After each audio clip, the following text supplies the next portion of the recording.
Hello বন্ধুরা, কেমন আছো? আশা করি ভালো আছো। তোমরা থাম্বনেল দেখেই বুঝতে পেরেছো। আজকের এই ভিডিওতে তোমাদেরকে দেখাবো স্ক্রিন রেকর্ডিং ভিডিও কিভাবে তৈরি করবে। প্রায় অনেকের মধ্যে কনফিউজ থাকে যে স্ক্রিন রেকর্ডিং ভিডিও কিভাবে তৈরি করে।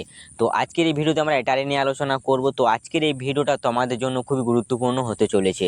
তো অবশ্যই ভিডিওটা সম্পূর্ণ দেখার চেষ্টা করবে। সম্পূর্ণ না দেখলে কিন্তু বুঝতে পারবে না। এই জন্যই তোমাদেরকে বলছি ভিডিওটা সম্পূর্ণ দেখবে যাতে বুঝতে পারে। তো হ্যালো বন্ধুরা, নতুন হয়ে থাকলে চ্যানেলটা সাবস্ক্রাইব করে পাশে থাকবে। দেরি না করে ভিডিওটা শুরু করি। আমি একটা ভিডিও তৈরি করেছি, ঠিক আছে? সেই ভিডিওটা কিন্তু আমি তোমাদেরকে দেখাতে চাই। সেই ক্ষেত্রে আমাকে কিন্তু স্ক্রিন রেকর্ডিং ভিডিওটা কিন্তু তৈরি করতে হবে।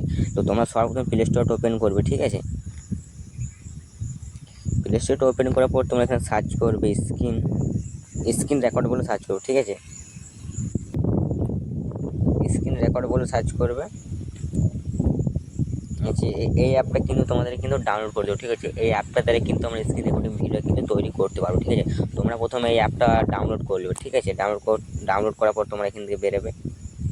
হ্যালো বন্ধুরা, সাইডে যে স্ক্রিন রেকর্ডিং ভিডিওটা চলছে, এই ভিডিওটা কিন্তু আমি স্ক্রিন রেকর্ড অ্যাপটা দ্বারা কিন্তু তৈরি করেছি। তোমরা চাইলে কিন্তু স্ক্রিন রেকর্ড অ্যাপটা দ্বারা কিন্তু তৈরি করতে পারবে। তো বন্ধুরা, ভিডিওটা ভালো লেগে থাকলে প্লিজ একটা লাইক। এবার আসি অন্য কোনো ভিডিওতে।